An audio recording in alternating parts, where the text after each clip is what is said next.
ഇതുപോലെയുള്ള മനോഹരമായ മലയാളം പോസ്റ്ററുകളായാലും യൂട്യൂബിലേക്കുള്ള തമ്പനെയിലുകളായാലും നിങ്ങൾക്ക് ഫ്രീ ആയി നിർമ്മിക്കാൻ സഹായിക്കുന്ന ഒരു ഓപ്ഷനാണ് ഇന്നത്തെ വീഡിയോയിൽ ഞാൻ പരിചയപ്പെടുത്തുന്നത്.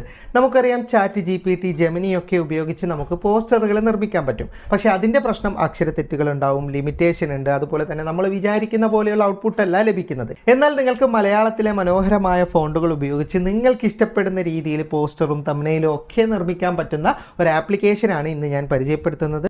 ആപ്ലിക്കേഷൻ ആകുമ്പോൾ ഭൂരിഭാഗം ആൾക്കാർക്കും ഡിസ്ക്രിപ്ഷൻ എവിടെയാണെന്ന് അറിയാത്തത് കൊണ്ട് തന്നെ ലിങ്ക് ലഭിക്കാറില്ല. അപ്പോൾ ലിങ്ക് ലഭിക്കാത്തവർ നിങ്ങൾ കണ്ടുകൊണ്ടിരിക്കുന്ന വീഡിയോയുടെ താഴെ തന്നെ നിങ്ങൾക്ക് മോർ എന്ന ഓപ്ഷൻ കാണാം. അതിലേക്ക് ക്ലിക്ക് ചെയ്താൽ അല്പം താഴെ തന്നെ നിങ്ങൾക്ക് ലിങ്ക് കാണാം. ആ ലിങ്കിലേക്ക് ക്ലിക്ക് ചെയ്ത് കഴിഞ്ഞാൽ നിങ്ങൾക്ക് വെബ്സൈറ്റ് ലഭിക്കും. സ്ക്രോൾ ചെയ്ത് താഴേക്ക് വന്നാൽ നിങ്ങൾക്ക് ഡൗൺലോഡ് ദി ആപ്പ് എന്ന് കാണാം. അതിലേക്ക് ക്ലിക്ക് ചെയ്താൽ പ്ലേ സ്റ്റോറിൽ നിന്ന് നിങ്ങൾക്ക് ഈ ആപ്ലിക്കേഷൻ ഡൗൺലോഡ് ചെയ്തെടുക്കാവുന്നതാണ്. ഇതൊരു ട്യൂട്ടോറിയൽ വീഡിയോ അല്ലെങ്കിലും ചെറുതായിട്ട് ആപ്ലിക്കേഷൻ എങ്ങനെയാണ് ഉപയോഗിക്കുന്നത് എന്ന് പറഞ്ഞു തരാം. ആപ്ലിക്കേഷൻ ഓപ്പൺ ചെയ്താൽ ആദ്യം തന്നെ മലയാളം കീബോർഡ് ഇൻസ്റ്റാൾ ചെയ്യേണ്ട ഒരു ഓപ്ഷനാണ് വരിക. നിങ്ങളുടെ ഫോണിൽ ഉണ്ടെങ്കിൽ രണ്ടാമത്തെ ഓപ്ഷനിലേക്ക് ക്ലിക്ക് ചെയ്താൽ മതി. ആപ്ലിക്കേഷനകത്തൊരു പ്ലസ് ബട്ടൺ കാണാം. അതിലേക്ക് ക്ലിക്ക് ചെയ്താൽ നമുക്ക് ഏത് ഫ്രെയിമാണ് വേണ്ടത്, അതായത് ആസ്പെക്ട് റേഷ്യോ സെലക്ട് ചെയ്യേണ്ട ഓപ്ഷനാണ്. ഏറ്റവും താഴെ നമുക്ക് ഇഷ്ടപ്പെട്ട ആസ്പെക്ട് റേഷ്യോ തിരഞ്ഞെടുക്കേണ്ട ഓപ്ഷൻ ഉണ്ട്. ഞാനിപ്പോൾ ഒന്ന് തിരഞ്ഞെടുത്തിട്ടുണ്ട്. ഇനി നമുക്ക് ആദ്യം ബാക്ക്ഗ്രൗണ്ട് സെറ്റ് ചെയ്യണം. ഇവിടെ ഏറ്റവും ആദ്യം ബാക്ക്ഗ്രൗണ്ടിൻ്റെ ഓപ്ഷൻ ഉണ്ട്. അതിലേക്ക് ക്ലിക്ക് ചെയ്താൽ നിരവധി ബാക്ക്ഗ്രൗണ്ട് ഇതിനകത്ത് തന്നെ ഉണ്ട്. അതിലേതെങ്കിലും വേണമെങ്കിൽ നിങ്ങൾക്ക് സെലക്ട് ചെയ്യാം. അല്ലെങ്കിൽ മുകളിലത്തെ കാറ്റഗറി ഉണ്ടല്ലോ, അത് ഇടത്തോട്ടേക്ക് നീക്കി കഴിഞ്ഞാൽ നിങ്ങൾക്ക് ഇമേജ് എന്ന ഓപ്ഷൻ കിട്ടും. അതിലേക്ക് ക്ലിക്ക് ചെയ്താൽ നമ്മുടെ ഗാലറിയിലുള്ള ഒരു ബാക്ക്ഗ്രൗണ്ട് നമുക്ക് സെറ്റ് ചെയ്യാൻ പറ്റും. ഞാനിപ്പോൾ ഗാലറിയിൽ നിന്നാണ് ഒരു ബാക്ക്ഗ്രൗണ്ട് സെലക്ട് ചെയ്തിട്ടുള്ളത്. ഇനി എന്തെങ്കിലും ഫോട്ടോ ഇതിലേക്ക് ആഡ് ചെയ്യണമെങ്കിൽ ഇവിടെ ഓപ്ഷൻ ഉണ്ട്. അതിലേക്ക് ക്ലിക്ക് ചെയ്തിട്ട് ഗാലറിയിൽ നിന്ന് ഏതെങ്കിലും ഫോട്ടോ കാര്യങ്ങളോ നമുക്ക് ആഡ് ചെയ്യാം. ആഡ് ചെയ്ത ഫോട്ടോയുടെ ബാക്ക്ഗ്രൗണ്ട് എറേസ് ചെയ്യാനുള്ള ഓപ്ഷനും ഇതിനകത്തുണ്ട്. നിങ്ങൾക്ക് കാണാം ഇവിടെ ഒരു കത്രികയുടെ ചിഹ്നം പോലെയുള്ള ഓപ്ഷൻ. അതിലേക്ക് ക്ലിക്ക് ചെയ്താൽ ഓട്ടോമാറ്റിക്കലി ചിത്രത്തിൻ്റെ ബാക്ക്ഗ്രൗണ്ട് എറേസ് ആകുന്നതാണ്. ഇനി എവിടെയാണ് നമ്മുടെ ചിത്രം വേണ്ടത് ആ രീതിയിൽ നിങ്ങൾക്ക് അറേഞ്ച് ചെയ്യാം. ഇനി ടെക്സ്റ്റ് കൊടുക്കുന്നതിന് മുമ്പ് നിങ്ങൾക്ക് ബാക്ക്ഗ്രൗണ്ട് സ്ട്രിപ്പുകൾ വേണമെങ്കിൽ, അതായത് ടെക്സ്റ്റിൻ്റെ ബാക്ക്ഗ്രൗണ്ട് സ്ട്രിപ്പ് വേണമെങ്കിൽ ഇതിനകത്ത് ഓപ്ഷൻ ഉണ്ട്. അതിലേതും തിരഞ്ഞെടുക്കാം. അതൊക്കെ നിറം മാറ്റാനും സൈസ് മാറ്റാനും ഒക്കെ ഓപ്ഷൻ ഉണ്ട്. ഇതിപ്പോൾ ഇതിനകത്ത് തന്നെയുള്ള സ്ട്രിപ്പുകളാണ്. ഇനി നിങ്ങൾക്ക് അഡീഷണൽ വേണമെങ്കിൽ ഗൂഗിളിൽ നിന്നൊക്കെ ഡൗൺലോഡ് ചെയ്ത സ്ട്രിപ്പുകൾ ഉപയോഗിക്കാം. ഞാനിതൊരു എക്സാമ്പിൾ കാണിച്ചു എന്നേ ഉള്ളൂ. ഞാൻ തന്നെ ഇപ്പോൾ ഗൂഗിളിൽ നിന്ന് ഡൗൺലോഡ് ചെയ്തെടുത്ത ബാക്ക്ഗ്രൗണ്ട് സ്ട്രിപ്പ് ഉണ്ട്. അതാകുമ്പോൾ നമുക്ക് കുറച്ചുകൂടി ബെറ്റർ ആയിട്ടുള്ള ഔട്ട്പുട്ട് കിട്ടും.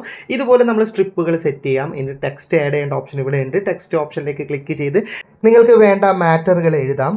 എഴുതിയ മാറ്റർ ഏത് ഫോണ്ടിലാണ് വേണ്ടത്, ഒരു കുറച്ച് മലയാളം ഫോണ്ടേ ഉള്ളൂ. ഇനി ഭാവിയിൽ കൂടുതൽ ഫോണ്ടുകൾ ഇതിൽ വരുമായിരിക്കും.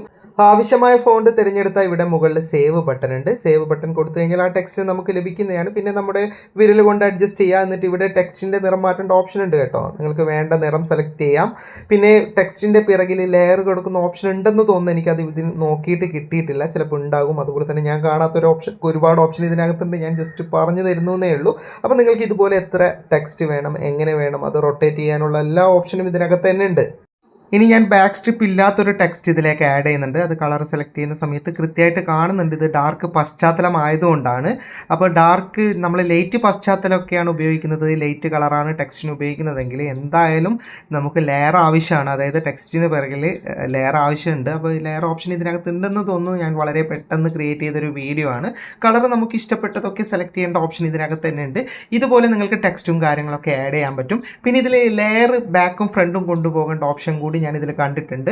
അതായത് നമുക്കിനി അഡീഷണൽ ആയിട്ട് എന്തെങ്കിലും ചിത്രങ്ങളോ അല്ലെങ്കിൽ നമ്മൾ എഴുതിയ ടെക്സ്റ്റും അങ്ങോട്ടും പിറകോട്ടും മുന്നോട്ടും ഒക്കെ നമുക്ക് പോകണമെങ്കിൽ ഇവിടെ ബാക്ക് ഫ്രണ്ട് ഓപ്ഷനൊക്കെ ഉണ്ട്. ഞാനൊരു ഉദാഹരണത്തിന് വാട്സപ്പിൻ്റെ ഐക്കൺ കൊണ്ടുവന്നതാണ്. ഇതുപോലെ നമുക്ക് ഗൂഗിളിൽ നിന്ന് പല ഐക്കണും കാര്യങ്ങളൊക്കെ ഇതിനകത്ത് ആഡ് ചെയ്യാൻ പറ്റുന്നതാണ്. എത്ര ലെയർ വേണമെങ്കിൽ ആഡ് ചെയ്യാൻ പറ്റുന്നതാണ്. പിന്നെ ലെയറുകൾ സെലക്ട് ചെയ്യുന്ന ഓപ്ഷൻ ഞാൻ കണ്ടിട്ടില്ല, അതും ഉണ്ടാകും ചിലപ്പോൾ. ലെയറുകൾ ഇപ്പോൾ വിരൽ കൊണ്ടാണ് ഞാൻ ടച്ച് ചെയ്ത് സെലക്ട് ചെയ്യുന്നത്. അതിന് പകരം പിക്സാർട്ടിലൊക്കെ ഉള്ളതുപോലെ നമുക്ക് ലെയറുകൾ കാണാനും അത് മുന്നോട്ടും പിന്നോട്ടും ഒക്കെ അഡ്ജസ്റ്റ് ചെയ്യേണ്ട ഓപ്ഷൻ ഉണ്ടോ എന്നറിയില്ല. ചിലപ്പോൾ അടുത്ത അപ്ഡേറ്റുകളിലൊക്കെ അങ്ങനെയുള്ള ഓപ്ഷനൊക്കെ വരുന്നതാണ്. പിന്നെ ഫ്രീ ആയി ഉപയോഗിക്കുന്ന ആപ്ലിക്കേഷൻ ആയതുകൊണ്ട് തന്നെ എന്തായാലും പരസ്യങ്ങൾ ഉണ്ടാവും. പിന്നെ തൊട്ട് മുൻപ് ഞാൻ ഈ ആപ്ലിക്കേഷൻ ഉപയോഗിക്കുന്ന സമയത്ത് ഈ താഴത്തെ വാട്ടർമാർക്കിൻ്റെ ഓപ്ഷൻ കണ്ടിരുന്നു. നമ്മളൊരു പരസ്യം കണ്ടാലാണ് വാട്ടർമാർക്ക് റിമൂവ് ആവുക. അങ്ങനെ ചില പരസ്യങ്ങളൊക്കെ ഭാവിയിൽ വരുന്നതാണ്. അത്തരം പരസ്യങ്ങൾ കണ്ടാലും നമുക്ക് ഫ്രീ ആയിട്ട് തന്നെ മലയാളം പോസ്റ്ററുകൾ മനോഹരമായിട്ട് ഇതിനകത്ത് നിന്ന് നിർമ്മിക്കാൻ പറ്റുന്നുണ്ട്. എന്നിട്ട് സാധാരണ പോലെ തന്നെ നിങ്ങൾക്ക് ഗാലറിയിലേക്ക് സേവ് ചെയ്യാൻ സാധിക്കുന്നതാണ്. പിന്നെ നിങ്ങളുടെ ക്രിയേറ്റിവിറ്റി അനുസരിച്ചിട്ടുള്ള ഔട്ട്പുട്ടാണ് ലഭിക്കുക. നല്ല നല്ല ഐഡിയ ഉണ്ടെങ്കിൽ നിങ്ങൾക്ക് മനോഹരമായിട്ട് തന്നെ പലതരത്തിലുള്ള പോസ്റ്റ് പോസ്റ്ററുകൾ നിർമ്മിക്കാൻ പറ്റുന്നതാണ്. പിന്നെ ഇതിനകത്തുള്ള ഓപ്ഷൻ മാത്രമല്ല, നമുക്ക് ഗൂഗിളിൽ നിന്ന് PNGയും കാര്യങ്ങളൊക്കെ നിങ്ങൾ ഡൗൺലോഡ് ചെയ്തെടുത്തിട്ട് ചിത്രം നിങ്ങൾക്ക് മനോഹരമാക്കാൻ സാധിക്കുന്നതാണ്. അപ്പോൾ ജസ്റ്റ് നിങ്ങളൊന്ന് ട്രൈ ചെയ്ത് നോക്ക്. വീഡിയോ ഇഷ്ടപ്പെട്ടെങ്കിൽ ലൈക്ക് ചെയ്യുക, നിങ്ങളുടെ അഭിപ്രായം കമൻറ്റ് ചെയ്യുക. ഒരുപാട് സുഹൃത്തുക്കൾക്ക് ഉപകാരപ്പെടും, ദയവായി ഷെയർ ചെയ്യുക. ഇതുപോലെയുള്ള വീഡിയോകൾ ദിവസേന ലഭിക്കാൻ FTM ക്രിയേഷൻ്റെ ഫേസ്ബുക്ക് പേജും യൂട്യൂബ് ചാനലും സബ്സ്ക്രൈബും ഫോളോയും ചെയ്യാൻ മറക്കരുത്. അപ്പോൾ വീണ്ടും കാണുന്നത് വരെ ഗുഡ് ബൈ.